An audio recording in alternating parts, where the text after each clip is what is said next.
Hello दोस्तों, नमस्कार। तो स्वागत है आज एक नए वीडियो में आप सभी का, सभी किसान भाइयों का और सभी बकरी पालक भाइयों का बहुत बहुत स्वागत है इस वीडियो में। और ये वीडियो नए फार्मर के लिए और जो भाई पहले से बकरी पालन कर रहे हैं उन दोनों के लिए बहुत ही खास वीडियो। और ये वीडियो पूरा देखें क्योंकि एक एक चीज इसमें समझने लायक है, क्योंकि हर वीडियो जो है एक बकरी पालक के लिए कुछ ना कुछ जानकारी, कुछ ना कुछ लाभ के लिए मैं बनाता हूं। तो दोस्तों इस वीडियो को पूरा देखें और मेरे चैनल को सब्सक्राइब करें, वीडियो को लाइक करें ना करें, शेयर करें ना करें, क्योंकि मेरा नया चैनल है। और सब्सक्राइब करेंगे तो होगा ये कि हर मेरा जो नया वीडियो जो भी मैं बनाऊंगा, जो भी जानकारी दूंगा, उसका नोटिफिकेशन जो है आपके मोबाइल पे चला जाएगा और आपको जानकारी मिलती रहेगी और बकरी पालन में सफल हो पाएंगे आप। क्योंकि कोई भी बकरी पालक हो, जब बकरी पालन स्टार्ट करता है तो उसे बहुत ही कम जानकारी रहती है। और बहुत सारे बकरी पालक जो हैं यूट्यूब पे वीडियो देख के ही बकरी पालन स्टार्ट करते हैं और बहुत सारे बकरी पालक जानकारी भी यूट्यूब से लेते हैं, बहुत सारी चीज़ों को सर्च करते हैं, देखते हैं। तो दोस्तों इसीलिए बता रहा हूँ कि ये वीडियो जो है बहुत खास उन्हीं के लिए है जो नया बकरी पालन कर रहा है, और जो कर रहे हैं उसके लिए, जो पहले से कर रहे हैं उसके लिए बहुत खास है। और ये वीडियो हमेशा काम आने वाला है, क्योंकि दोस्तों ये वीडियो का टॉपिक ही आपने पढ़ लिया होगा या थंबनेल में देख लिया होगा कि ये वीडियो उन चर्चाओं पे है जिस प्रकार से अगर आप नई बकरी अपने फार्म पे लाते हैं तो किस प्रकार से सेट करना है, कहाँ से किस प्रकार से कैसे लेके आना है, क्या देना है खाने पीने के लिए। क्योंकि आप जानते हैं कि बहुत सुने भी होंगे और जानते भी होंगे कि बाहर से आदमी बकरियां लेके आता है तो 10-15 दिन बाद बकरियां बीमार होने लगती हैं या लाते समय ही बीमार हो जाती है। और जैसा कि मेरी भी स्टोरी थी कि मैं बाहर से कुछ बकरियां लेके आया था और अपनी बकरियों में मिला दिया था, फिर पीपीआर आया और पीपीआर पूरे में फैल गया और बहुत सारा मेरे को नुकसान का सामना करना पड़ा। 4-5 लाख रुपए का उस समय मेरे को जो है घाटा हुआ था। इसलिए अगर मैं चाहता हूं कि किसी भाई को भी इस प्रकार का घाटा ना हो, क्योंकि जो भी भाई बकरी पालन में आते हैं पैसे कमाने के उद्देश्य से आते हैं और बहुत ही कोई भाई गरीब भी होता है, कोई भाई मजबूरी से किसी प्रकार से पैसे की व्यवस्था करके बकरी पालन की शुरुआत करता है और अपनी जमा पूंजी कोई उठा के लगा देता है। तो किसी प्रकार का किसी को घाटा ना हो, मैं ये चाहते हुए ये वीडियो बना रहा हूँ।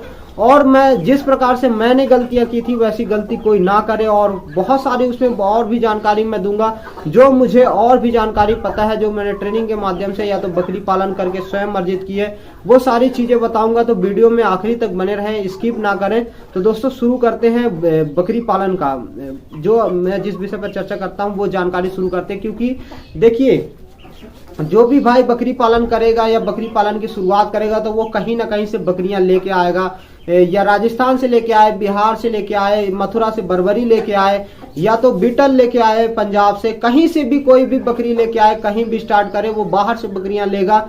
अगर वो देसी बकरी पे स्टार्ट करेगा, देसी बकरी से करना है तो वो लोकल से बकरियां खरीद लेगा। लेकिन लोकल से आने के बाद भी कुछ ऐसी परेशानियां हैं जो आती हैं, बाहर से आने के बाद तो और अधिक परेशानियां आती हैं। तो कैसे अपने फार्म पे बकरियों को सेट करना है, कैसे ढालना है, यही सारे विषय में जो है हम चर्चा करेंगे। और ये जानकारी भी शुरुआती दौर में भी बहुत ज्यादा जरूरी होती है बकरी पालकों के लिए। तो दोस्तों मान लीजिए कि आप कहीं से भी अनदर स्टेट से, अनदर राज्य से या अनदर जिले से कहीं से भी बकरियां लेके आते हैं, तो आप ट्रेवल्स करवा के लेके आते हैं या किसी भी प्रकार से आप उन्हें लेके आते हैं। मान लीजिए ट्रेन से लेके आते हैं या तो लोडर पिकअप वगैरह से लेके आते हैं, या तो अगर मान लीजिए 10-20 किलोमीटर की रेंज से खरीदते हैं तो आप पैदल भी बकरियां लेके आते हैं। मैं कई किसानों को देखा हूं, कई फार्मरों को देखा हूं कि 20 से 30 किलोमीटर तक पैदल बकरियों को लेके आ जाते हैं। तो क्या होता है दोस्तों, जैसे अपन बाहर जाते हैं या बाहर से किसी को लाया जाता है तो सबसे पहले तो थकावट होती है। इसके साथ साथ एटमॉस्फेयर चेंज होता है, जो वहाँ का वातावरण है, ठंडा था, गर्म था। मान लीजिए आप पंजाब से लेके आते हैं, वहाँ पे अधिक ठंड पड़ रही है, और मध्य प्रदेश में लेके आए तो वहाँ पे कम है ठंड। तो ये जो मौसम का चेंजेस है, इसके कारण से बकरियां जो है आते साथ अपने यहाँ बीमार होती हैं।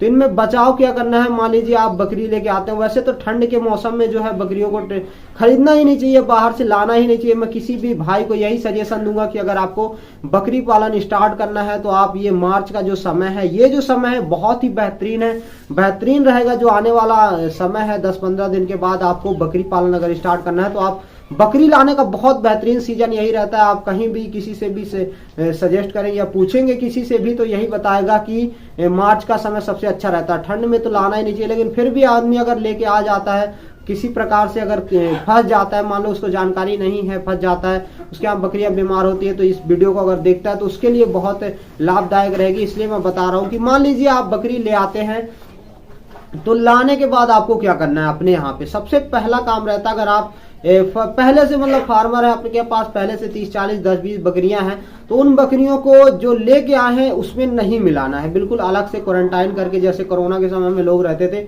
उस तरह से अलग करके रखना है। क्योंकि मैं इसलिए बता रहा हूँ दोस्तों, बीच में थोड़ा सा बताता हूँ, इसलिए बता रहा हूँ क्योंकि मैं भोग चुका हूँ, मुझे पता है, इसलिए आपको सजेस्ट कर रहा हूँ, बता रहा हूँ। ये जानकारी आपके लिए बहुत ही खास होगी, तो आप इसे पूरा जरूर देखें।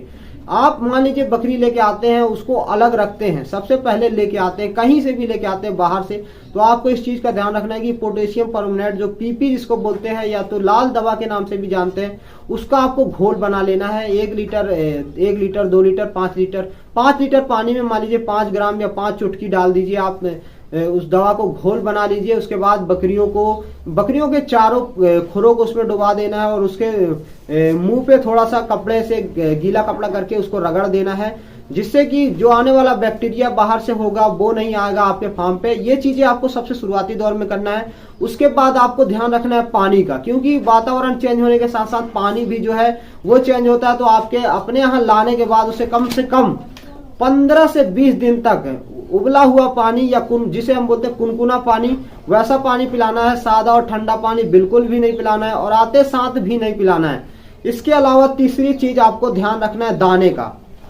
अगर कहीं से भी आप बकरियां लेके आते हैं तो बहुत ही उत्सुकता होती है, एक खुशी होती है, तो आदमी दाना ले जाके दे देता है। बकरी नहीं खाती फिर भी दाने ले जाके रख देता है कि बकरी खाए, स्वाद के कारण खाए। ये चीजें आपको नहीं करना है। अगर बकरी आपके यहाँ आती है तो आपको सबसे पहले दाना तो खिलाना ही नहीं है, क्योंकि बाहर से आने के बाद अगर आप उसको डाइट में बदल कर दाना देते हैं तो अफारा और इसके अलावा ईटी की बीमारी होने के बहुत ज्यादा चांस रहते हैं। तो इन चीजों से आपको बचना है। आपको सूखा चारा देना है कम से कम 15 से 20 दिन, और हरा चारा भी नहीं देना, क्योंकि अगर आप हरा चारा देते हैं तो बकरियां दस्त करना स्टार्ट कर देंगी, और अगर ठंडा पानी पिलाते हैं तो बकरियों को सर्दी हो जाएगी, और सर्दी और दस्त अगर चलती रहती है 2 से 3 दिन चलती रहती है रेगुलर, आप उसका इलाज सही से नहीं कर पाते हैं तो पीपीआर भी बन जाता है। तो इन चीजों की आपको सावधानी रखना है। सबसे पहला मैंने जैसा बताया कि पानी गुनगुना देना है। उसके अलावा खाने में दाना बिल्कुल भी नहीं देना है, सिर्फ सूखा चारा जैसे दलहनी चारा, चना का भूसा हो गया, अरहर का भूसा हो गया, मसूर का भूसा हो गया, ये चीजें देनी है। और दाने में भी अगर आप दाना देना चाहें तो सबसे हल्का दाना देना है, जो जल्द से जल्द पच जाए बकरियों को, और बहुत ही कम मात्रा में देना है। अगर वो 400 ग्राम खाने वाली बकरी है तो उसे आप 150 से 200 ग्राम ही दाना दें, आधी मात्रा में दें। जैसे कि आप दे सकते हैं गेहूं का जो छिलका आता है जिसे चोकर बोलते हैं, वो आप बाहर से लाई हुई बकरियों को दे सकते हैं। इसके अलावा दोस्तों 15 से 20 दिन अपने यहाँ रखने के बाद भी फिर आपको डिवार्मिंग, वैक्सीनेशन, ये सारे शेड्यूल करना है। अगर सामने वाले भाई ने बोल के भी दिया कि हमने वैक्सीनेशन कर लिया है, लेकिन उसकी बात पे आपको भरोसा आप कर सकते हैं, लेकिन 100% नहीं करना है। आपको अपने यहाँ लाने के बाद वैक्सीनेशन करना है। अगर आप रिटर्न वैक्सीनेशन करते हैं, जैसे अगर वहां हो भी गया दोबारा करते हैं तो कोई दिक्कत नहीं रहती। आपको अपने यहाँ लाने के 15 से 20 दिन बाद डिवार्मिंग करना है। उसके 5-6 दिन बाद वैक्सीनेशन शेड्यूल जो है फिर से कर लेना है। अगर प्रेग्नेंट बकरियां हैं तो उनका जो प्रेग्नेंट में वैक्सीन लगती है उन्हीं का करना है। डिवार्मिंग भी वही दवा से देना है जो प्रेग्नेंट बकरियों को दी जाती है। ये नहीं करना है कि आप पहले समझ लीजिए सारी चीजों को कि डिवार्मिंग क्या है, कौन सी दवा प्रेग्नेंट को दी जाती है, कौन सी दवा नहीं दी जाती। ये सारी चीजें समझने के बाद ही सारा काम करना है। और इसके साथ साथ बकरियों को थोड़ा सा क्या करना है कि आपको शुष्क जगह में रखना है, सूखी जगह में रखना है।